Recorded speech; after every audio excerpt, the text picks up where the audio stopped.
Okay, everybody, we're here with our defensive coordinator, Peter Sirmon. Go ahead and let me know in the chat that you have questions, and we'll get going. We'll get started with David Bush today from Bear Insider. Good morning, Coach. Last year you were really good in your pass defense. Do you figure that'll carry over this year? Are you pleased with what you've seen so far in that regard? That's something that we've taken pride in. Obviously, we've got some very talented players that have been in our secondary with us, with Jayhawk and Ashton and Cam and Elijah, part of that crew, and Josh Drayden. So that's something that we're always proud of, but it's definitely something that we spent a lot of time on, of going back and really starting when Coach Watson joined us and when Justin was back there kind of in the spring before we brought on Trey, of making sure that we're continuing to refine the techniques, be very detailed in how we're coaching it. So it's there's more consistency in that, and that's what I think has been a big trademark of Justin. Does a great job of understanding and communicating that part of it. But without guys rushing the passer, and for Cam's good production last year as well, that's a huge part of playing pass defense. Okay, I think I skipped to Trace the first time. We're with Trace Travers from Rivals. Yeah, good to see you, Coach. I wanted to ask about you guys brought back ISF, or Mo ISF, I should say, since there are two of them now on the team this weekend. And he looked pretty solid during the scrimmage. What have you seen from him since he's been able to practice again? Since Muello's joined us, he's had he's shown some real glimpses and some real flashes in the limited roles that he participated in last year. He has a upside for us. So to get him back on the field and just try to get him back in the groove of football. He missed a few practices with something. So just getting him back into it, and then using these next 9-10 days. We'll kind of see where he sorts himself out here in a few days, but I expect him to be a big part of the defense and also be showing up for Charlie on special teams. And you also moved Jernigan over to the inside linebacker position. How is he taking to that early?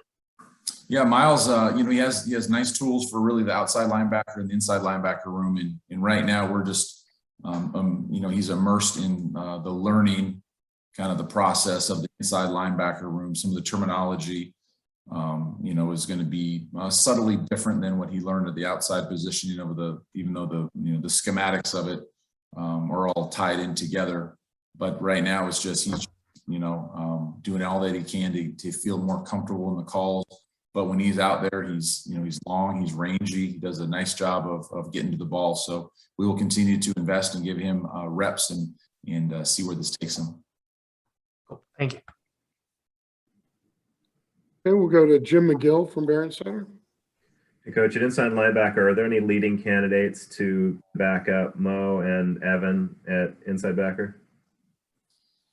Jim, right now I feel that there's several guys that are going to have the opportunity to get in, and I think they've had really nice camps. Kyle Smith is one that jumps out.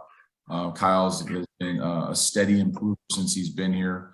His body, his physique, the way he's moving is as good as it ever has been. Trey Pastor is another player that I'm really bullish on. He moved from kind of that safety. He played some of the kind of the star position, we called it last year, playing some safety and then splitting some time with that field outside linebacker. He's joined the linebackers full time, and his body is, he looks every bit like a Pac-12 linebacker.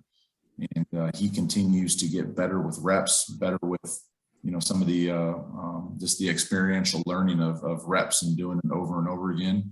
Nate Regina has done some really nice things, as well, and he's made a transition from Monte Vista playing some safety, some outside linebacker, and a lot of wide receiver, and he's shown a really good knack for the ball. Displayed a lot of instincts. He's up in the mid 220s right now, so he's another player that has had a really nice camp.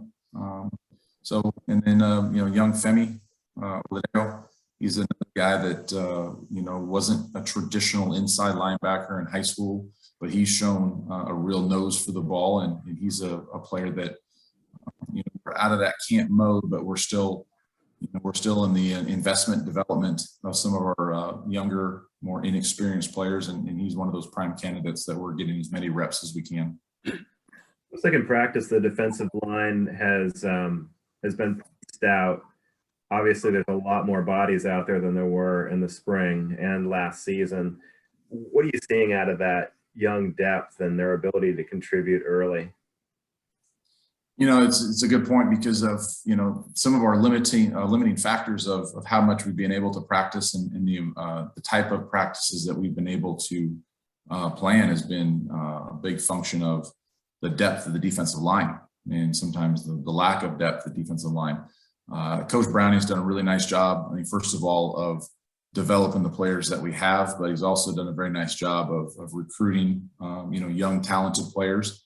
And we're being really mindful and being very strategic on what we're asking them to do, what the development process is, and trying to forecast what we think they're capable of doing within the scheme and what we think they're capable of physically and mentally handling, and trying to build it from, from the bottom up, and making sure that we're not overwhelming those guys, but they still have an opportunity to contribute and help us this year.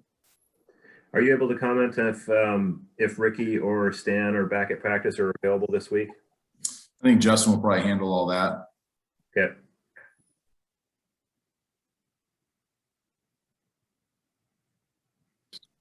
Okay, is there anybody else? Looks like Trace has another question. Go ahead, Trace. Yeah, actually, Jeff has questions. He just keeps sending them to me through private message on accident. Oh, sorry.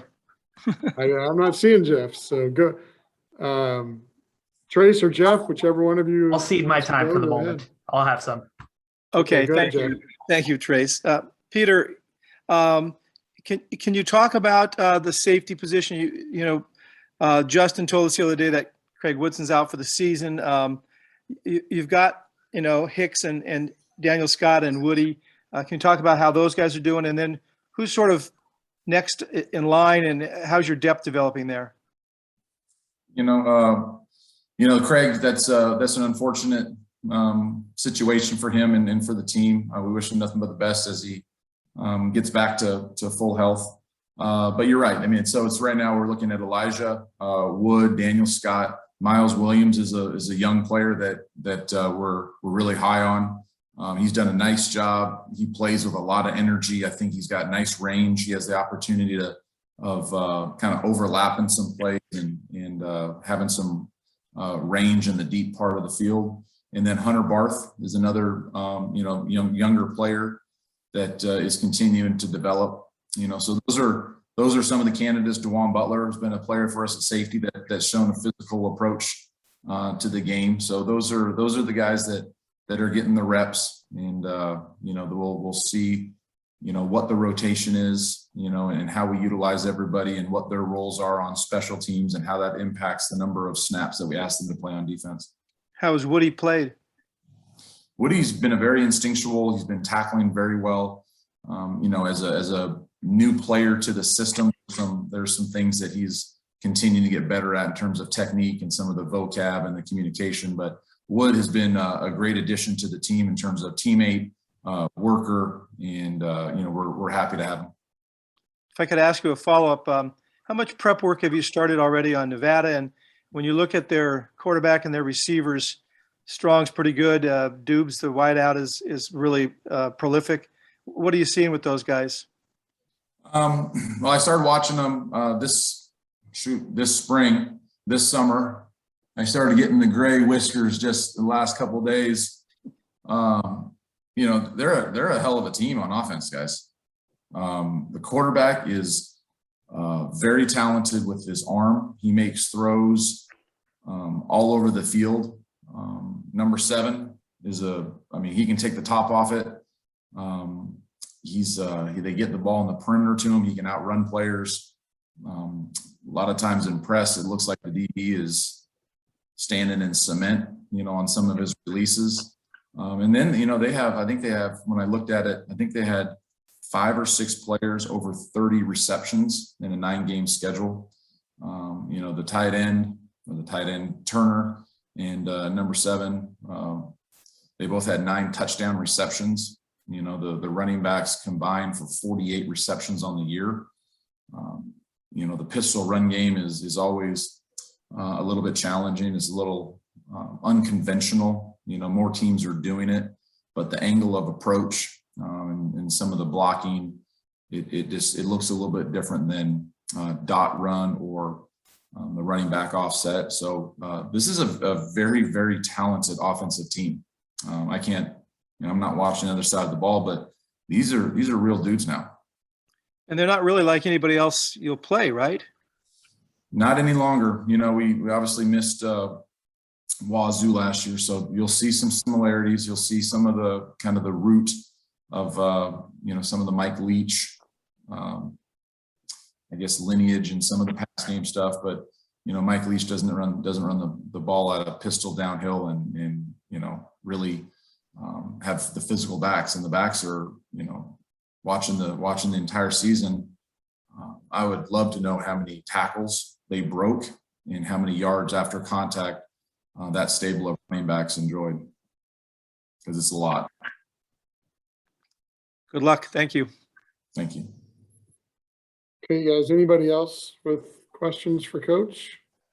I'll give you 5 seconds in the chat here. Looks like Trace does have questions, so go ahead, Trace. So I did actually have another question.